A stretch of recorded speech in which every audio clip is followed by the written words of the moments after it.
दोस्तों नमस्कार आदाब ग्रामर मास्टर में आपનું સ્વાગત છે અને હું છું આપનો દોસ્ત અહેમદ તવાણી। મિત્રો આજે ફરીથી તમારા માટે એક ઇંગ્લિશ ગ્રામરનો જે ટોપિક છે એમાંનો એક કાર્ડ છે ધ ફ્યુચર કન્ટિન્યુઅસ ટેન્સ એટલે કે ચાલુ ભવિષ્યકાળ। મિત્રો ફરીથી એક નવો વિડીયો લઈને આપની સામે હાજર થયો છું।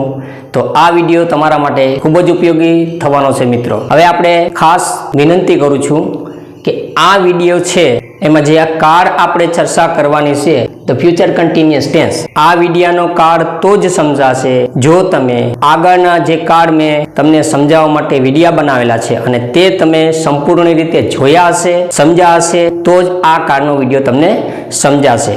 તો મિત્રો જે મિત્રોએ આગળના કાર્ડના વિડિયા ન જોયા હોય અથવા તો અધૂરા જોયા હોય તેને મારી રિક્વેસ્ટ છે કે તે આ વિડિયાના ડિસ્ક્રિપ્શનમાં સાદો વર્તમાનકાળ, સાદો ભૂતકાળ, સાદો ભવિષ્યકાળ, ચાલુ વર્તમાનકાળ, ચાલુ ભૂતકાળ એ બધા કાર્ડના જે વિડિયા છે એની લિંક આ વિડિયાના ડિસ્ક્રિપ્શનમાં રહેલી છે। તો પહેલા તમારે બધા વિડિયા જોવા પડશે અને પછી બધા કાર્ડ સમજવા પડશે તો જ આગળના કાર્ડ આવડશે। મિત્ર આપણી શરત છે અને મારી સરળ શૈલીમાં એક સિસ્ટમ છે કે ગોખણ પટ્ટી કરવાની નથી, વિડિયો જોવાનો છે અને સમજવાનો છે કે મેં જે પહેલો વિડિયો બનાવ્યો હોય તે પહેલો જોવો પડશે, બીજો બનાવ્યો હોય એ બીજા નંબર ઉપર જોવો પડશે, ત્રીજા નંબરનો વિડિયો હોય એ ત્રીજા નંબર ઉપર જોવો પડશે કેમ કે મેં સ્ટેપ બાય સ્ટેપ સમજવા માટે બનાવેલા છે।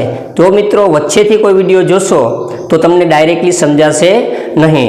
તમારે શરૂઆત પહેલા વિડિયાથી કરવી પડશે જોવા માટે, ત્યાર પછી બીજો વિડિયો છે એ જોવો પડશે, એના પછી ક્રમમાં જેટલા પણ વિડિયા આવે એ એક પછી એક જોવા પડશે તો જ મિત્ર એક પછી એક કાર્ડ છે ગ્રામરના ટોપિક છે તે તમને સમજાશે, બાકી તમને ડાયરેક્ટલી સમજાશે નથી। મિત્રો મને તમારા ઉપર વિશ્વાસ છે, તમે ખરેખર હાર્ડ વર્ક કરતા હશો અને તમે સમજવાની કોશિશ કરતા હશો।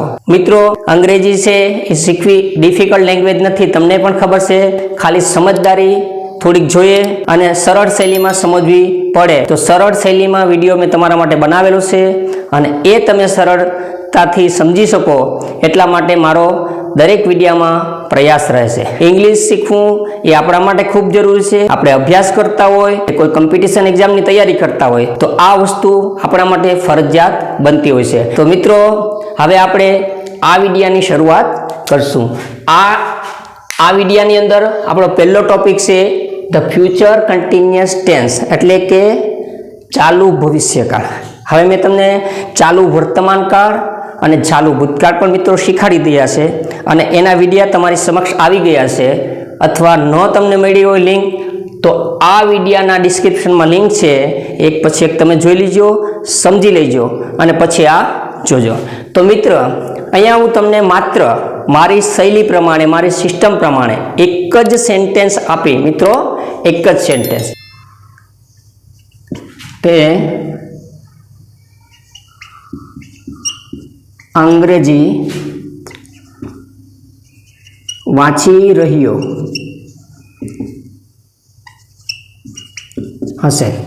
હવે મિત્રો અહીંયા કોઈનું નામ પણ લઈ શકો, આ સર્વનામ છે। સર્વનામ કોને કહેવાય?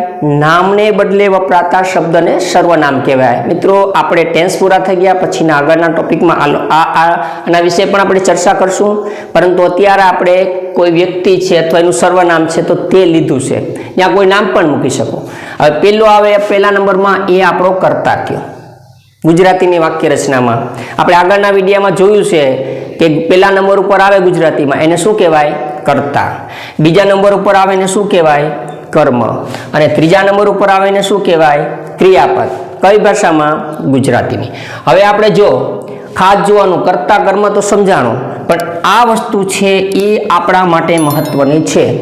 હવે અહીંયા વાંચવું મેં તમને આગળના વિડીયામાં સમજાવ્યું હતું કે રહ્યા હોય તો ક્રિયા ગતિ કરે, ચાલુ કરે, ખાઈ રહ્યા, પી રહ્યા, જઈ રહ્યા, આવી રહ્યા, લખી રહ્યા, હસી રહ્યા, વાંચી રહ્યા, બોલી રહ્યા, રમી રહ્યા, શીખી રહ્યા, શીખવી રહ્યા। તો એ ક્રિયા જ્યારે વાત થાય છે ત્યારે કેવી છે? ચાલુ। અને પાછળથી હશે, થશે, બનશે કે હશે એવું કોઈ પણ મતલબ શબ્દ લાગતો હોય તો એ પણ તમને કીધું સાદા ભવિષ્યકાળમાં કીધેલું છે અને તમને વિડીયામાં સમજાવવાનો મેં પ્રયત્ન કર્યો હતો। તો જો તમે વિડીયો જોયો હોય તો આ હશે આવ્યો એટલે કયો કાળ થયો? ભવિષ્યકાળ। અહીંયા ક્રિયા કેવી છે? ચાલુ, વાંચી રહ્યા વાંચી રહ્યો ક્રિયા કેવી છે? ચાલુ. અને હશે એટલે ભવિષ્યકાળ, ચાલુ ભવિષ્યકાળ. બસ આ જ સમજવાનું છે, બીજું કશું સમજવાનું નથી. તો ત્રણેય કાળની ત્રણેય વાક્ય છે હકાર, નકાર ને પ્રશ્નાર્થ, એની વાક્ય રચના આપું છું મિત્રો. બરોબર જોજો. હકાર પહેલા આવશે આપણું ઇંગ્લિશમાં કર્તા, પછી શું આવશે? શેલ કે વિલ. હવે ચાલુ ભવિષ્યકાળમાં શેલ કે વિલ પછી બી ફરજિયાત આવે. ત્યાર પછી ક્રિયાપદના મૂળરૂપને છેડે મિત્રો આવશે ING અને પછી આવશે કર્મ. એવી જ રીતના નકાર પહેલા આવશે કર્તા, ત્યાર પછી આવશે શેલ કે વિલ, ત્યાર પછી વાક્ય નકાર છે એટલે આપણે નોટ મૂકશું અને પછી બી ફરજિયાત આવશે. ત્યાર પછી મિત્રો આવશે ક્રિયાપદના મૂળરૂપને છેડે ING અને પછી આવશે કર્મ. એવી રીતના પ્રશ્નાર્થમાં મિત્રો પહેલા શેલ કે વિલ આવશે, શેલ કે વિલ, ત્યાર પછી આવશે કર્તા, ત્યાર પછી બી ફરજિયાત આવશે, પછી આવશે ક્રિયાપદના મૂળરૂપને છેડે ING અને પછી આવશે કર્મ અને પછી આવશે ક્વેશ્ચન માર્ક. મિત્રો આ ખાલી હકાર, નકાર અને પ્રશ્નાર્થ એ સમજવાનું છે. અને હું ગુજરાતીમાંથી ઇંગ્લિશ કેમ કરવું છે ખાલી તમને થોડું સમજાવું. આગળના વિડીયોમાં તમે અભ્યાસ કરી જશે ડીપમાં, હવે ખાલી હાઇલાઇટ કરું એટલે ઓટોમેટિક તમને સમજાઈ જશે. અને આ ટેન્સ ખૂબ જ તમારા માટે સરળ થઈ જવાનું છે. તમે ફટાફટ છે એ ટેન્સમાં તમારી માસ્ટરી આવવા લાગી છે અને તમે 100% ગ્રામર ફટાફટ છે એ કવર કરી લેશો. તમારો કોન્ફિડન્સ છે એ હાઈ બિલ્ડઅપ થઈ જવાનો છે મિત્રો. મને તમારા પર ખાતરી છે કે તમે વિડીયો જોશો, સમજોશો. તમારા કમેન્ટ ઉપરથી, લાઇક ઉપરથી મને લાગે છે તમે ઘણા મિત્રો વિડીયો આજે આ ટેન્સના વિડીયો આવે છે ગ્રામર વિશેના એ સરસ રીતે તમે સમજો છો અને તમે સમજવાનો પ્રયત્ન કરો છો અને એક પછી એક તમારા મગજમાં સેટ થતા જાય છે અને તમારે જે ડિફિકલ્ટી હતી એનું કામ સહેલું થતું જાય છે અને તમે ગ્રામરમાં માસ્ટર બનતા જાવ છો. મિત્રો હવે હું તમને એક ઉદાહરણ આપું અહીંયા કે રમેશ અંગ્રેજી બોલી રહ્યો હશે, બોલી રહ્યો હશે. અહીંયા રમેશ અંગ્રેજી બોલી રહ્યો ન હશે. અને અહીંયા શું રમેશ અંગ્રેજી બોલી રહ્યો છે? રમેશ અંગ્રેજી બોલી રહ્યો હશે. હવે અહીંયા આપણે એક વાક્ય છે રમેશ અંગ્રેજી બોલી રહ્યો છે. હવે ખાલી જોવાનું ક્યાં છે? કર્તા, કર્મ અને ક્રિયાપદ. બોલી રહ્યો, વાંચી રહ્યો, જઈ રહ્યો, આવી રહ્યો. પછી શું આપેલું છે અહીં? હશે. એ કયા કાળમાં છે? ભવિષ્યકાળમાં. તો આ વાક્ય હકાર છે, નકાર છે કે પ્રશ્નાર્થ? તો કે હકાર.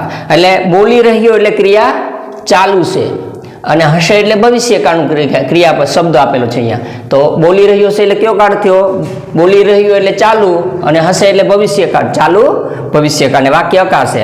હવે આ હકાર વાક્ય હોય તો આપણે હકારની વાક્ય રચના પ્રમાણે આગળ વધશું. હવે અહીં પેલા કરતા એટલે રમેશ, રમેશ પછી કરતા આવી ગયો, પછી શેલ કે વિલ આવશે એટલે રમેશ છોકરો છે એટલે આપણે અહીં શું મૂકશું? વિલ. પછી બી ફરજિયાત આવશે. પછી ક્રિયાપદના મૂળ રૂપને છેડે ING. તો બોલવાને અંગ્રેજીમાં શું કહેવાય? સ્પીક. એને છેડે ING એટલે થાય સ્પીકિંગ. અને પછી અંગ્રેજીનું શું થાય મિત્રો? ઇંગ્લિશ. તો મિત્રો પેલું જે આપણે હકાર વાક્ય છે એ આપણે જોયું છે. ત્યાર પછી એ રીતના જ આપણે નકાર વાક્ય પણ ચેક કરશું. તો નકારની વાક્ય રચનામાં પહેલા કરતા આવશે. તો આ વાક્યમાં ગુજરાતીમાં પહેલા નંબર ઉપર હોય શું હોય? આપણું કરતા. તો અહીંયા આપણે રમેશ લખેલ છે તો આપણે અહીંયા રમેશ લખવાનું, કરતા. પછી શેલ કે વિલ આવશે. રમેશ છે એ પુરુષ જાતિ છે એટલે એમાં હી યુઝ કરશું આપણે. રમેશ સાથે શું આવશે? હી સાથે શું આવશે? વિલ. એટલે કે રમેશ સાથે આવશે વિલ. પછી બી ફરજિયાત મૂકવાનું છે. નકાર છે એટલે નોટ મૂકી દેવાનો. રમેશ એટલે કરતા, પછી શેલ કે વિલ પ્લસ નકાર છે એટલે શેલ કે વિલ પછી શું મૂકવાનો? નોટ. અને બી ફરજિયાત ચાલુ ભવિષ્યકાળનું વાક્ય હોય. આપણે સાદો ભવિષ્યકાળ શીખ્યા, એમાં બે ઓપ્શન હતા. ટુ બી નું ક્રિયાપદ મતલબ સહાયકારક ક્રિયાપદ હોય તો શેલ કે વિલ પછી સહાયકારક ક્રિયાપદ બી મૂકવાનું થતું, અને હું વાળું ક્રિયાપદ હોય તો હું વાળું ક્રિયાપદ મૂકવાનું થતું. પણ અહીંયા એવું નથી. અહીંયા એવું છે કે ચાલુ કાળની અંદર હકાર હોય, નકાર હોય કે પ્રશ્નાર્થ હોય, શેલ કે વિલ પછી બી ફરજિયાત મૂકવાનું છે. એટલે અહીંયા આપણે કરતા પછી શેલ કે વિલ પ્લસ નોટ પછી બી આવ્યો છે ફરજિયાત. અહીંયા આપણે બી લખશું અને પછી જે હું વાળું ક્રિયાપદ હોય એટલે કે ક્રિયાપદ હોય એના છેડે આઈએનજી. તો આપણું બોલવાનું છે તો બોલવાનું ઇંગ્લિશમાં શું કહેવાય? તો કે સ્પીક. અને એના છેડે આઈએનજી એટલે શું થયું? સ્પીકિંગ. કરતા આવી ગયો, શેલ કે વિલ આવી ગયો, નોટ આવી ગયો, બી આવી ગયો, ક્રિયાપદના મૂળ રૂપને છેડે આઈએનજી આવી ગયો, અને બાકી શું રહ્યું? કર્મ. ગુજરાતીમાં કર્મ કેટલા નંબર ઉપર હોય? તો કે આ કરતા થયો અને આ કર્મ છે. તો કર્મ છે. અંગ્રેજીનું શું થાય અહીંયા? તો કે ઇંગ્લિશ. હવે આ વાક્ય થઈ ગયું છે, સેન્ટેન્સ થઈ ગયું, હકાર થઈ ગયું, નકાર થઈ ગયું. મિત્રો હવે આવશે પ્રશ્નાર્થ. તમને ખ્યાલ જ છે પ્રશ્નાર્થ પણ ફટાફટ આવડી જાય. શુંથી કોઈ મતલબ નથી, એ તો પ્રશ્ન પૂછવા માટે આપણે યુઝ કરતા હોય છે. હવે આપણે અહીંયા કરતા આવ્યો તો અહીં શેલ કે વિલ, અહીંયા કરતા આવ્યો તો અહીં શેલ કે વિલ, પણ અહીંયા કરતા પહેલા શેલ કે વિલ મૂકવો પડે. આપણો નિયમ છે પ્રશ્નાર્થની અંદર ચાહે ટુ બી નું ક્રિયાપદ હોય કે હું વાળું ક્રિયાપદ હોય કે ચાલુ કાળ હોય કે સાદા કાળ હોય, કોઈ પણ કાળ હોય, પ્રશ્નાર્થ બનાવવાનું છે તો પ્રશ્નાર્થમાં મિત્રો પહેલા શેલ કે વિલ આવશે. તો શેલ કે વિલ લેવા માટે આપણે કરતા ગોતવો પડશે. કરતા કોણ છે અહીંયા? તો કે રમેશ. રમેશ એટલે હી લખવાનો નથી પણ સમજવાનો છે. હી સીટ સાથે શું આવે અને આઈવી સાથે શું આવે આપણે ખબર છે. એટલે રમેશ છે તો રમેશ સાથે અહીંયા શું આવશે મિત્રો? વિલ. રમેશ શેલ કે વિલ આવી ગયો, પછી કરતા આવી ગયો, પછી બી ફરજિયાત. ચાલુ કાળમાં બી ફરજિયાત. બી મૂકી દીધો. પછી જે ક્રિયાપદ છે બોલવાનો, બોલવાના ઇંગ્લિશમાં શું કહેવાય? તો કે સ્પીક. અને એના છેડે શું મૂકવાનું? આઈએનજી એટલે સ્પીકિંગ. અને પછી આપણો આવશે કર્મ, ઇંગ્લિશ અને ક્વેશ્ચન માર્ક. તો મિત્રો આ મુદ્દા પર થોડું જોઈ લીજો. અહીંયા ખાસ સમજવાનું છે. અહીંયા 3 કાળ આપેલા છે. એના 3 ટોપિક આપેલા છે: હકાર, નકાર અને પ્રશ્નાર્થ. આ ફ્યુચર કન્ટિન્યુઅસ ટેન્સ છે, ચાલુ ભવિષ્યકાળ.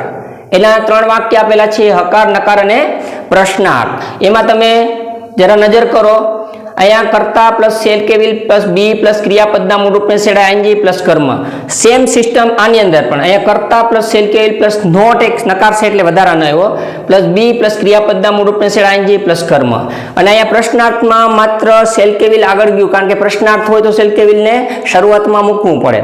એટલે શેલ કે વિલ રમેશ સાથે વિલ વપરાય, વિલ રમેશ, પછી બી આવી ગયો છે, પછી ક્રિયાપદના મૂળ રૂપને છેડે આઈએનજી પ્લસ કર્મ અને પ્રશ્નાર્થની નિશાની. તો જોયું મિત્રો, આ કાળ છે એ ફટાફટ તમને સમજાઈ જાય એવું લાગે છે? હા, 100% લાગે છે. તો મિત્રો આ કાળ સમજવા માટે વિડીયો પૂરેપૂરો જોજો અને ધ્યાનથી જોજો. ગોખણપટ્ટી નહીં કરતા, સમજવાની કોશિશ કરજો, અને સમજ્યા પછી તમને આ ટેન્સ છે ક્લિયર થઈ જશે. તો મિત્રો હું તમારો દોસ્ત અહેમદ તવાણી તમારા માટે આ વિડીયો લઈને આવ્યો છું અને તમારી સામે રજૂ કર્યો છો. મારે તમને એક નાની એવી રિક્વેસ્ટ કરવાની છે. જો મિત્રો વિડીયો ગમે તો તમે સબસ્ક્રાઇબ કરજો, લાઈક કરજો, શેર કરજો અને કમેન્ટ કરશો. થેન્ક યુ મિત્રો.